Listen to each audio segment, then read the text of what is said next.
काय ते मालेगाव सटाणा ताराबाद सोडी तिथं आणि एवढा एवढा जायखडा मा काय अगं मम्मी जायखडा छोटाशे पण विषय मोठाशे. असा काय विशेष या गाव मा एवढा एवढा गाव तुला दाखवत ओ काय जायचा बाबा. अरे पोलीस स्टेशन कधी शे तुम्हाला गाव मा गंभीर विषय शे गंभीर.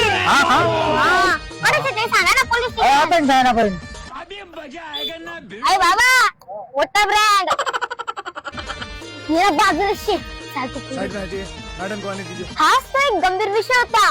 दसरा ते दिवाळी पर्यंत ही धमाकेदार ऑफर मी तुमच्यासाठी आणलेली आहे आणि कुठलीही वस्तू ह्या 15,000च्या वर जसे की मोबाईल, टीव्ही, फ्रीज आणि 50 सायकल आहेत बर का. बजाज फायनान्स आणि टीव्हीएस फायनान्स सर्व उपलब्ध आहेत. न पैसे देता आपण वस्तू घरी घेऊन जाऊ शकतो. कुठलाही फोन घ्या किंवा टीव्ही घ्या किंवा फ्रीज घ्या आणि त्याच्यावरती 4 गिफ्ट आणि सायकल तुम्हाला भेटणार आहे 1999 रुपये मध्ये. आजच विजिट करा आपल्या न्यू यश मोबाईल शॉपीला. आपलं जायखडा हा